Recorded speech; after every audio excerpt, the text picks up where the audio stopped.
Hey guys, the Disney Girl here. Welcome back to my channel. I hope you all are having a terrific start to your day.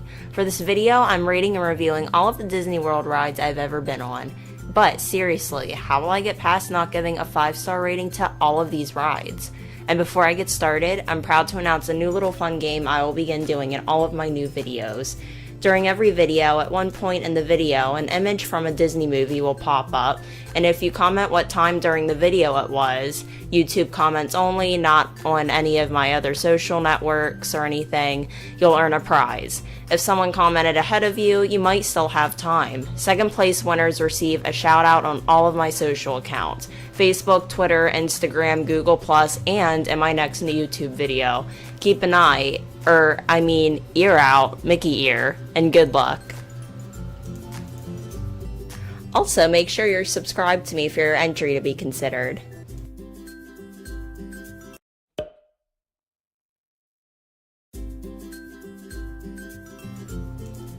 This seriously has to be the most adorable ride in all of the Magic Kingdom. A classic, dolls, exploring different cultures, somewhat similar to Epcot's World Showcase. What's not to love?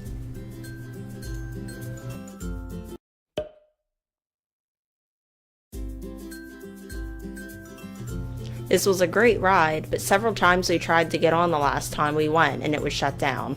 We finally got on smack after former nighttime Spectacular Wishes and had only a 15-minute wait in line.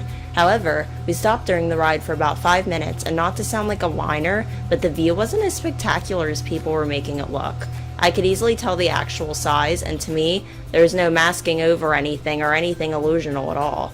Of course, you can never completely hate a Disney ride, but I have to admit I was overall disappointed and probably won't go on it again for a good while.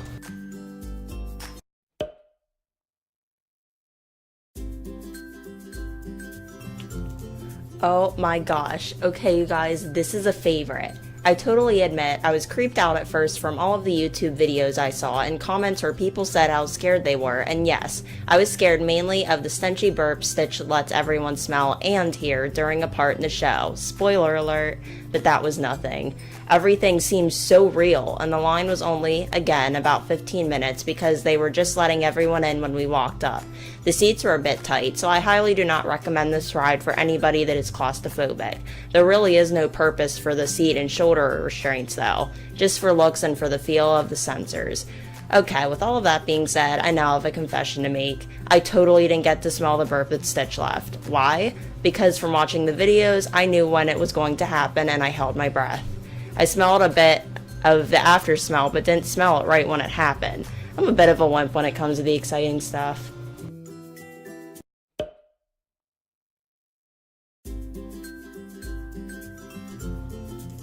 We went on this ride twice that day. I highly recommend going on this ride to cool off during a hot day because there's very high air conditioning in this ride, and this is somewhat relaxing with all of the bright, beautiful, bold colors and the whole whimsical underwater scenery. You also get to see the mermaid herself with buddies Sebastian, Flounder, and Scuttle. Then, after the ride, swim on over to Ariel's grotto beside the ride to meet the princess herself and get an autograph and some pictures.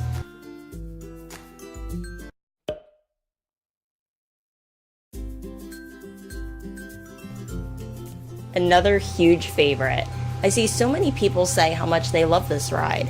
Literally, my only complaint, which didn't even bother me much, would be how extremely quick it was and how super loud the audio with the audio animatronics was. The entire ride from beginning to end and waiting for the coasters ahead of you was only 2 minutes and a few odd seconds, and it only goes 34 miles per hour.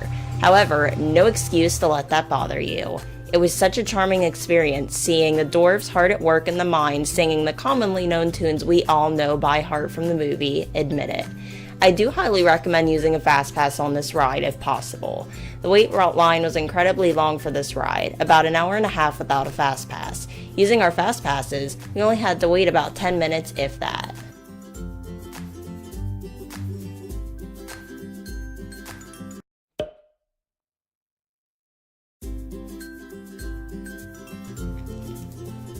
This was a cute little ride, but nothing super great about it.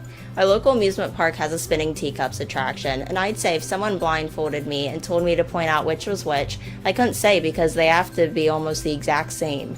I didn't feel the uniqueness with this ride, as I do with a lot of other Disney rides.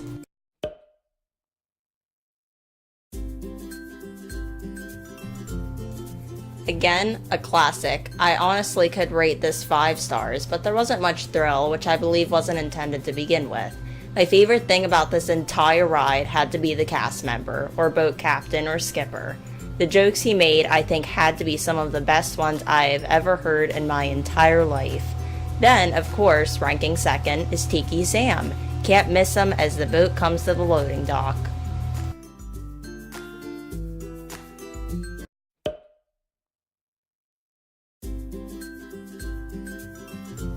A smooth, easy to access tour of a very realistic treehouse. I would like to warn anybody with a fear of heights though, it gets very, very high. But a very nice view of some areas in the park once you are to the top, so don't forget your camera for this one.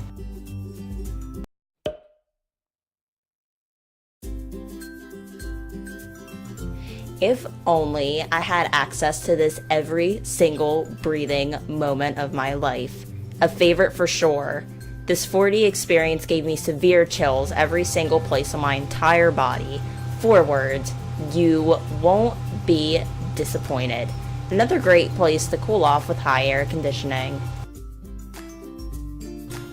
And now that I've covered all of the rides I've ever been on at the Magic Kingdom, check out my next video showing all of the rides I've been on at Epcot and Animal Kingdom.